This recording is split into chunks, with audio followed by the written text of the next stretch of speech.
मौत असांजो पाछो आहे, कारूं जरा काछो आहे, मंछर आहे म्याणी आहे, सावण जी सोम्याणी आहे।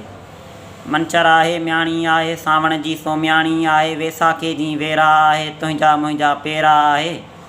तोसां मूंसां आयो आहे, तोसां मूंसां ॼायो आहे, अणॼाणे मां आयो आहे, अणॼाते में वञिणो आहे। अणॼाते में वञिणो आहे, कंहिंजी मूर न मञिणो आहे, भल त हुजे पोइ लूलो लंघो, मोए वलीअ खां कुतो चङो। भल त हुजे पोइ लूलो लंघो, मोए वलीअ खां कुतो चङो। ए मत वारी मोए पुॼाणा, सिॼ उभिरे थो मां छा ॼाणा। ही माण्हूअ जो मन जो आहे, हर डूंगर खां ॾाढो आहे। ॾिस त कपह खां कुंवरो आहे, पाणीअ जो ॼण पुअरो आहे।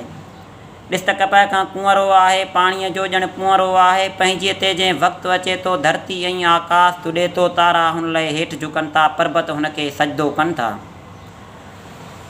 तारा हुन लाइ हेठि झुकनि था, पर्बत हुनखे सजदो कनि था। खिलजी तुंहिंजो संग घुरे थो, तख़्त चनेसर लाइ चाहे। तुंहिंजो तख़्त अमानत आहे, सारो बख़्त अमानत आहे। हूअं त केई राजा आहिनि, माण्हू तोसां आजा आहिनि। हूअं त केई राजा आहिनि, माण्हू तोसां आजा आहिनि। विढ़ंदे विढ़ंदे मारियो वेंदे, हिन वस्तीअ तां वारियो वेंदे। दोदा तुंहिंजो साहत वेंदो, माण्हुनि जो वेसाह न वेंदो।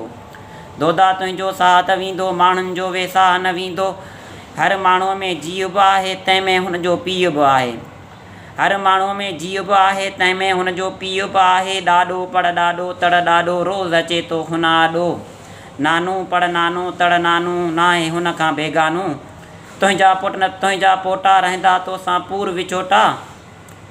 तुंहिंजा पुट न तुंहिंजा पोटा रहंदा तोसां पूर विचोटा। आज़ादीअ लाइ विढ़ंदा आख़िर आज़ादीअ लाइ रिढ़ंदा आख़िर, रिढ़ंदे रिढ़ंदे विढ़ंदा आख़िर। तन जे लाइ मिसाल छॾे वञ, ऐं जे चाहीं खाल छॾे वञ।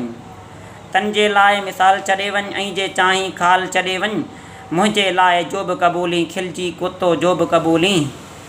हीअ जा ॾाही ॻाल्हि कई तो, मुंहिंजी दिलि जी ॻाल्हि कही तो। तुंहिंजो मुंहिंजो खून बि साॻियूं, जीअण लाइ जुनून बि साॻियूं।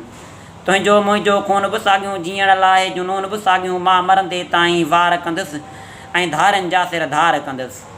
मां मरंदे ताईं वार कंदुसि, ऐं धारनि जा सिर धार कंदुसि। ही कंध कुलनि ते आजेसीं, हू पेर धरींदा तीअं केसीं।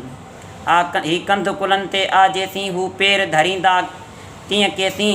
हिन धरतीअ ते जा अमी आ, ही जिंदड़ी हूअं निकमी आ। शल जीजल जे कंहिं कार अचे, सल सिंध ते का न मयार अचे। शल सिंध ते का न मयार अचे।